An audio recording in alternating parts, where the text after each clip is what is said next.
just hit theaters this week, and Oh, it's raining. We can talk normally. The Quiet Place prequel just hit theaters this week, and I had the pleasure of seeing it for free. Thank you so much, Paramount. Now let's get into the review.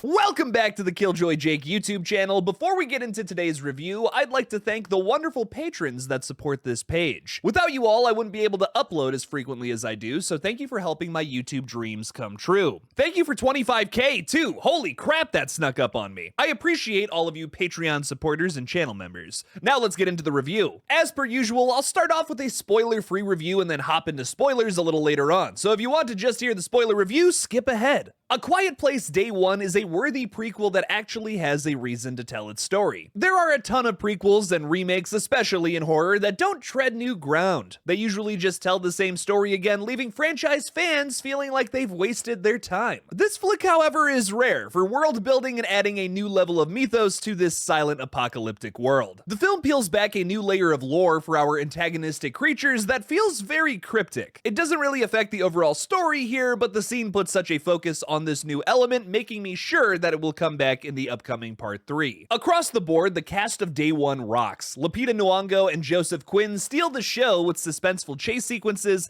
through the ruins of New York and heartfelt moments that might jerk a tear out of your little eye. That sounded gross, didn't it? Let's just say this flick takes a note from one of my favorite zombie comedies and takes that element to a new level. This is another huge positive in Day One's favor over the previous film. The emotional moments really worked for me, unlike the majority of part 2. This makes the prequel a hit in my book. Maybe a hot take, but this is my favorite performance from Lupita Nyong'o. I think her dual role in Us from Jordan Peele is insanely impressive, but her character Sam here is effectively relatable. The doom and gloom situation she's trapped in definitely adds to that on top of her stellar performance.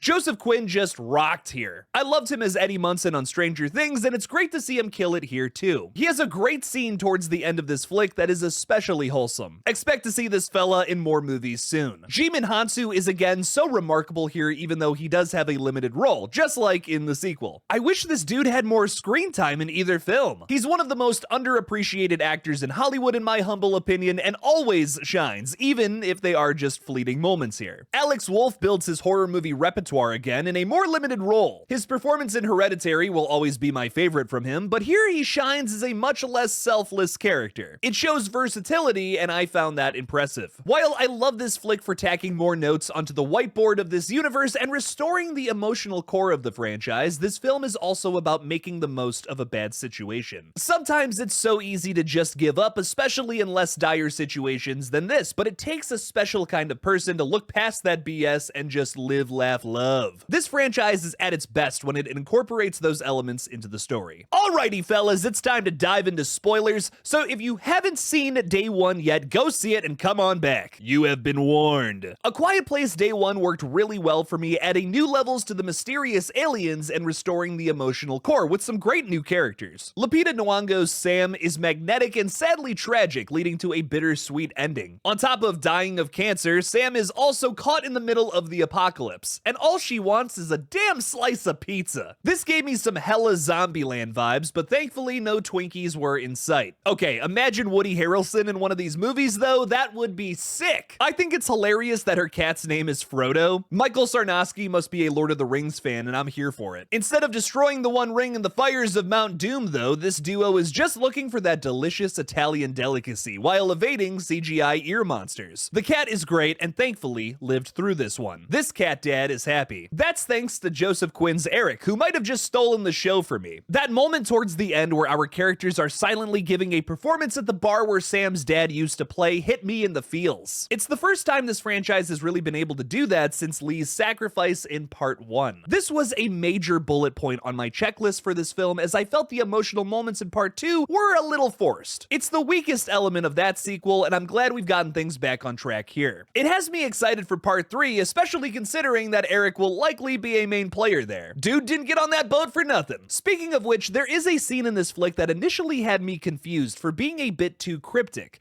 but I believe it will serve a purpose in the coming sequel. Eric and Frodo go off to get Sam's meds, but when that cat gets a little too curious, he runs off on their way back. Eric must tiptoe his way through what seems like an alien nest filled with these nasty creatures. Eric watches in horror as they tear apart what I think is some sort of alien egg and eat it. I really want to see this movie again just to take in this scene again, as I'm not 100% sure what was going on here. I guess we've never really seen these monsters eat humans, so maybe this is just showing us how they nourish themselves? Could this become some sort of major factor in part 3? I'm not sure, but I imagine Eric saw this for a reason. He will likely carry this knowledge with him to the island alongside Henry. Also, who thinks Henry is still alive after being dragged off screen in the sequel? You can't see it, but I'm raising my hand up pretty high right now. The side characters are strong here too. It's great to see Jimin Hansu in another one of these movies again, giving another killer performance. When he accidentally kills that guy to shut him up, damn, that was powerful stuff. Showing you how people must adapt to the dark to survive. Alex Wolff as Ruben is great too, even though he is named after the pig from Minecraft. Wolff plays a wildly different character here than the self-righteous Peter in Hereditary. He's actually quite the opposite, more concerned with the lives of his dying patients over himself. He meets his demise saving our main protagonist, cutting his screen time short in this already quick movie. This one definitely left me wanting more, but that isn't necessarily a bad thing. If there's one terrific element about this movie that is the zenith of all other positives, it is definitely the small story happening amidst the end of the world. This is a film about a cancer patient and a law student walking to a pizza shop surrounded by blind aliens, first and foremost. That's so unexpected from a movie that advertised itself with shots of fire raining down from the sky over New York City. The film has suspenseful chase scenes and great set pieces, but I was blown away the most by the natural character chemistry here. Even though we don't spend a ton of time with them, I feel like Sam and Eric had an incredible bond. It's not necessarily said to us directly, it's more in the way that these characters behave with each other